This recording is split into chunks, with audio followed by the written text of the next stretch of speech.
It doesn't matter how much money you make. If you are broke at $200,000 a year, there's something else going on. And this is where I want you to understand. Yes, there are these problems with the system. Yes, the system is designed to profit off of you spending all of your money. But at the end of the day, constantly blaming the system, constantly blaming the government, constantly blaming your boss, constantly blaming your landlord, constantly blaming everybody else in the world except yourself doesn't fix the problem. Because when you're sitting here pointing your finger at everybody else, there's three fingers pointing right back at you, and this is where you got to also understand the you problem. And yes, it's very easy to understand this when you're making $200,000 a year. But it's the same situation when you're making less money as well. Because at the end of the day, this is not going to fix your financial situation.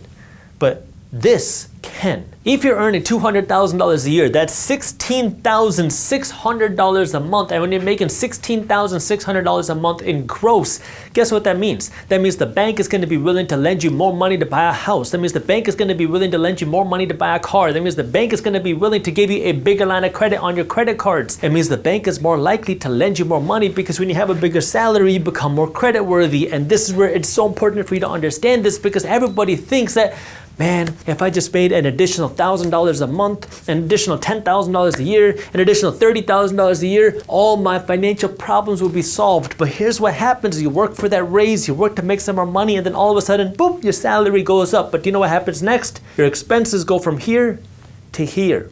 And for some people, your expenses actually go to here because now as you become more credit worthy, you start borrowing more money, and you always, every time you make more money, you keep spending more money.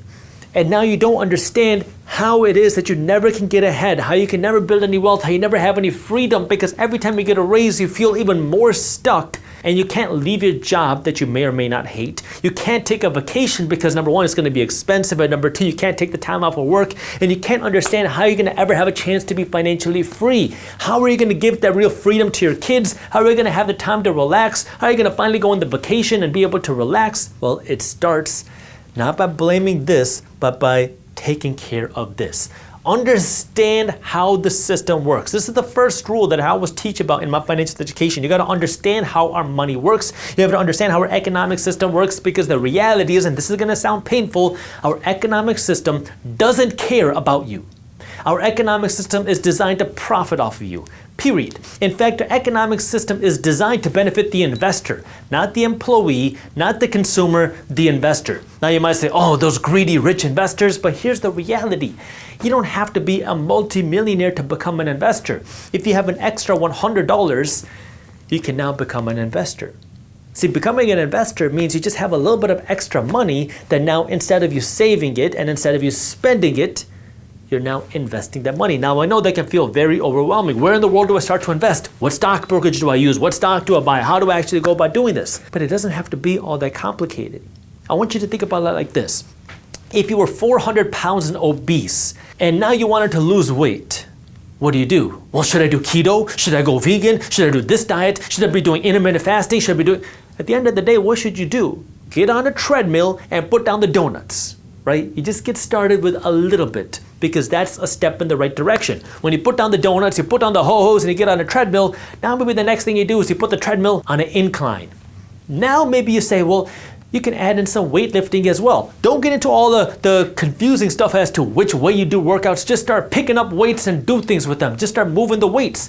And now as you start doing that, maybe you get a trainer who helps you lift weights. And as you do that, maybe you start learning about different diets. And maybe now you start looking at different types of workouts. And now as you start to get more advanced, you can start doing more things. It's the same thing with money. It is so easy to get caught up into the whole idea of, should I put my money into real estate? Should I put money into stock? Should I put my money into ETFs? Should I put it into index funds? Should I put it into individual stock? How do I put my money? Do I put it into dividend paying stocks? Should I put it into a high growth ETF? It's very easy to get overwhelmed. But this is where I want you to remember the reason why so many people stay broke isn't because they make the wrong investments.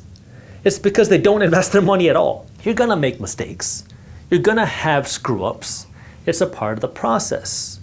But until you make those screw ups, you're never gonna get to the next level and start to see more of that success. And so the very first thing you got to do, the very first thing, I don't care if you're making $200,000 a year, $2 million a year, or $20,000 a year, is you gotta stop spending all of your money. Now, how do you go about doing that? You got to find a way to have less expenses than your income. Maybe that means you work to earn more money. Maybe that means you work to cut back your expenses. Maybe that means you do both.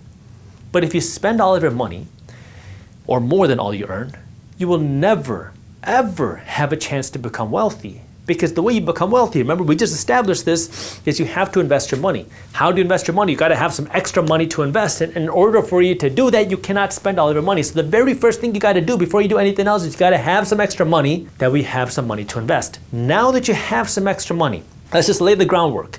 The first thing that I would want you to do is have $2,000 saved to protect you against an emergency before you do anything else. You got to have an extra $2,000, and then I want you to pay down your high interest debts. So if you have credit card debts, before you worry about investing your money, pay down your credit card debt first, because that 25% interest rate that you're paying on your credit card is going to skin you alive financially. So before you worry about investing your money, pay down your high interest debts, your payday loans, your credit card debts, and all that stuff. If you enjoyed this clip and you want to continue your financial education journey, I have another video that I think you'll love. All you got to do is click that button right over there. And for those of you who want to stay up to date on the top finance and business news, you can join Market Briefs, my free financial newsletter, by clicking that button below. Thank you for watching, and I'll see you in the next one.